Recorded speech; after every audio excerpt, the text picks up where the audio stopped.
It's upper middle class England saying tax the peasantry. You're all stupid, ignorant, you don't understand what you're doing, and we are going to tax the poorest in society. That's what it's really saying.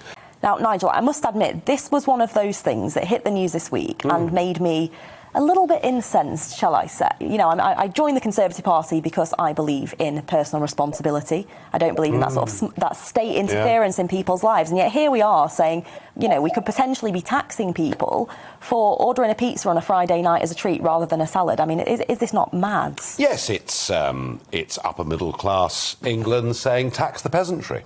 You're all stupid, ignorant, you don't understand what you're doing, and we are going to tax the poorest in society. That's what it's really saying. And it might be better to try to educate people. It might be better at school to teach everybody how to cook. I mean, that might be a reasonable way forward. I'm actually amazed by the number of young people who head off to university now who literally don't know how to cook. I just think I just object to this stuff, and I, you know, we've seen it with tobacco. Hand rolling tobacco is a very good example of something that's been taxed and taxed and taxed, so much so that the vast majority of hand rolling tobacco is now sold on the black market. So just taxing things doesn't necessarily solve what you see as a health issue or a health problem. And to me, it was just the tone of this. It was the tone of this. It was looking down upon people that they see as ignorant. That's my take. I think for me, the thing that struck me, because in the report there were a number of measures, including these taxation measures, but apparently if every measure in that report was implemented in full, it would save the average person, do you know how many calories per day? Tell me. 38 calories per person per day, which will help the average person lose an average of 2 kilograms a year. That is not going to tackle the so-called obesity crisis. No, and we do have an obesity crisis, and you can see it, and it's out there, and it's a massive problem, and it is going to be, I mean, rising rates of diabetes and all the rest of it. Now, do we have a problem? Yes. Has people's eating habits deteriorated? Yes. No question about it. Do fewer people know how to cook? Yes. But Paul, I wonder how you... I mean, Paul Embry, that's my take on it. There's something very snobby, upper middle class about the concept of taxing the poor, isn't there? I think there is. I mean, it's interesting. No one's talking about taxing caviar or smoked salmon. It always seems to be the things that ordinary working class people enjoy. I'm a believer in the protective state. I'm not a believer in the nanny state, and I think this probably does cross the line into being, you know, something redolent of the nanny state. And I just don't think you can micromanage people's lives like this, actually. I don't think it's practical, and I don't think it really works. And, you know, Dehenna mentioned about personal responsibility. You know, we were touching on this with the whole COVID debate earlier. And I think, you know, there are some things in life where you do just have to say to people, look, you are personally responsible for this. Or if it's, you know, with the epidemic around childhood obesity, if you're a parent, and your child is obese, not for any medical reasons, but simply because they're eating too much sugar, then actually you need to take responsibility for that, rather than just, you know, looking to pass on responsibility to the state the whole time.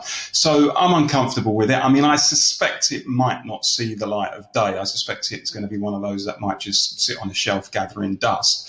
And I think probably that's the best place for it, to be frank. Well, on that, Paul, you know, it's been interesting seeing the response from government on this, because the report was, of course, commissioned by government, and yet we heard the Community Secretary coming out against the idea of these taxes. The Prime Minister said, these are his words, "I'm not attracted, I must say, to the idea of extra taxes," in response to this report. So I fear you might be right, Paul.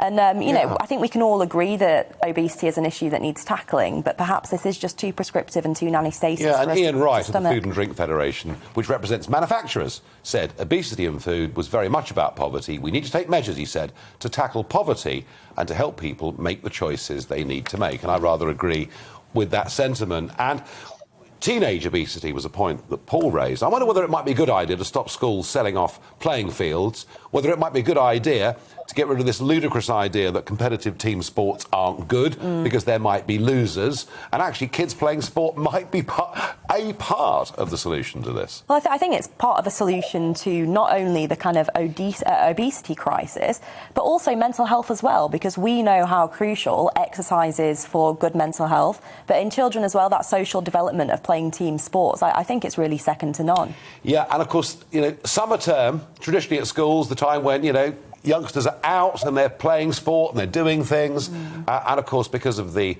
pingdemic, we had a situation the week before last when there was nearly 1 million children not at school on one day, and I do wonder.